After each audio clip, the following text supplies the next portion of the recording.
Hello everyone, I'm back with a new topic, earthquake.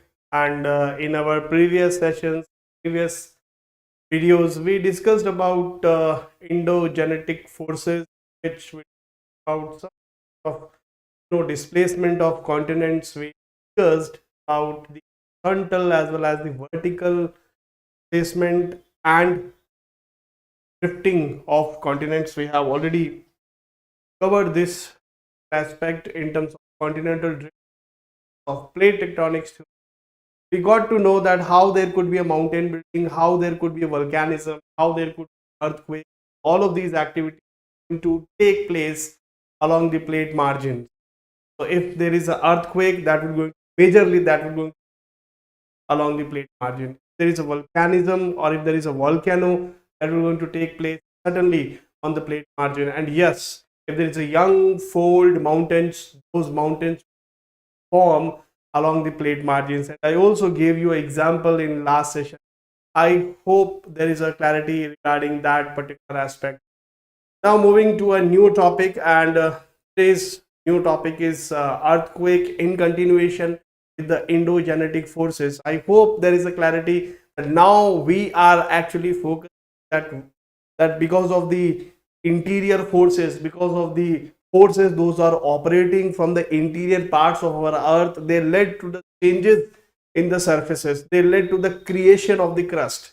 And I hope there is a clarity that we in our previous session, as we have discussed about the drift theories and so many other theories, that has been mentioned, that how the continents are moving vertically or horizontally, how there is a continental building, or how there is a creation of oceanic crust. I hope the clarity on these ideas. Moving ahead with new topic, earthquake.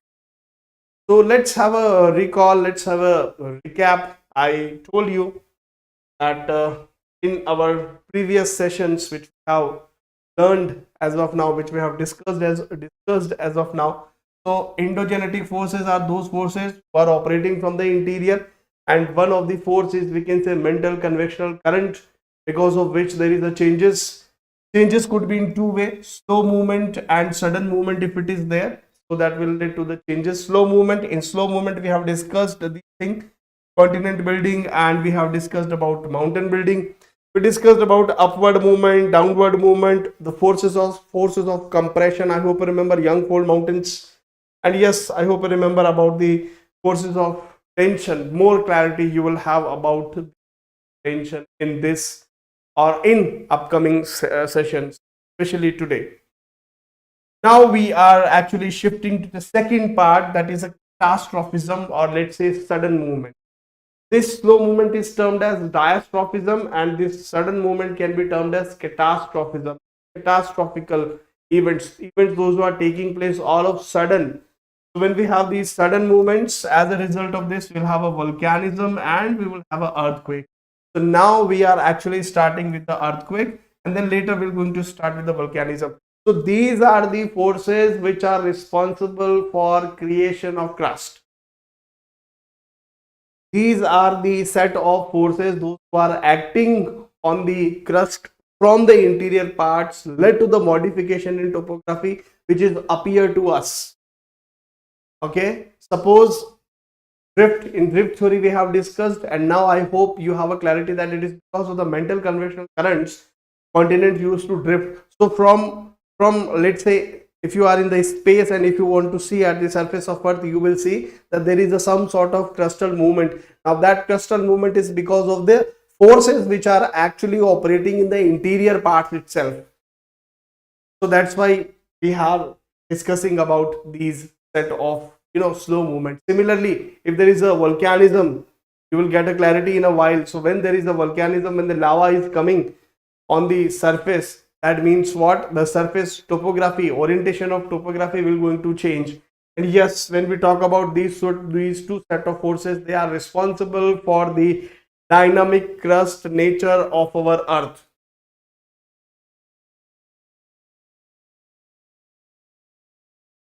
All right, now here you can see we are beginning with the earthquake. I hope you have a clarity with respect to the previous sessions. If I say in this way that along the plate margins there will be earthquake. Why? Because there will be a movement in plate. Whenever there is a movement in plate, at that point of time the seismic energy will, and that seismic energy is nothing but earthquake. So earthquake means sudden shaking of ground. Earthquake means what? The sudden shaking of ground or sudden release of energy in the earth crust. All natural earthquake, I'm saying all natural earthquake took place in the lithosphere. Earth crust that create what? Seismic waves. Sudden shaking of ground is what? Earthquake. Here you can see in this particular image. You can see in this particular image there is a one shaking. It is because of the plate movement. So this propagation of energy which is there in the crustal part, this propagation of energy is done in terms of waves. Propagation of energy done in terms of waves, and these waves are generated due to stress on rocks. Have a clarity about this stress on rocks, how this stress will be there on rocks. So just keep binding to these words as of now. Later you will have a clarity, some one or so in the upcoming slide. So due to stress on rocks, there will be a release of energy. And yes, stress developed. Sometimes stress also developed due to multiple factors. There are so many factors responsible for generating stress in the rocks apart from convectional currents. Suppose if we are actually forming or let's say constructing the big dams, then yes, there might be some sort of stress on the rocks that may trigger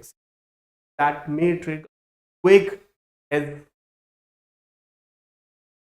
so here you can see this is the crustal part, and we might have a kind of earthquake. The point from which the energy is released, that will be called as hypocenter. And the point which is directly above the hypocenter, or let's say point which is having a perpendicular angle, the hypocenter, that will be the epicenter. Epicenter will be on the surface part, whereas this hypocenter will be the crustal parts. At any crustal part, it could be up to the depth of 200 kilometers. I told you all natural earthquake is lithosphere. So this will be the epicenter, and from the epicenter we have a of body waves. Have a propagation of surface waves, not body. From this epicenter we will have a propagation of surface waves. From hypocenter we will have a propagation of body waves. All right, moving ahead. So here you can see hypocenter or focus, the name is same. So hypocenter or focus, basically the hypocenter and focus is basically the actual point inside the earth crust where the earthquake start, or in other words you can say from where the waves started to propagate. From where waves started to propagate, like its location could be like where the rocks could break and release seismic. Wherever rocks broke from that particular part, why rock will broke? Rock will broke because of compressional forces. Rocks will broke because of the tensional forces. Rocks will broke because of the shear forces. You'll get it in a while. And it's because of the compressional, because of the tensional, and because of the shear forces, we may have fractures, crackings, and breaking of rocks. So when the rocks broke, as a result of that, seismic energy could be released, and that is what.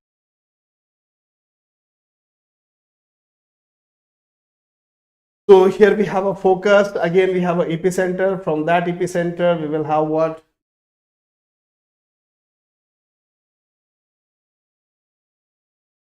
So this hypocenter is up to a certain depth, and the seismic waves radiated outward from this point in all directions. Remember, waves which are actually starting from focus, they will propagate omnidirection, they will all direction. Okay, so they will going to move in this way. I hope when we discussed about of our earth, in that session I told you that the point from where the energy is all direction and going to release. And I hope you remember, based on that, we actually got a clarity about the shadow zone, that how shadow zone going to form. It was based on the omnidirection of these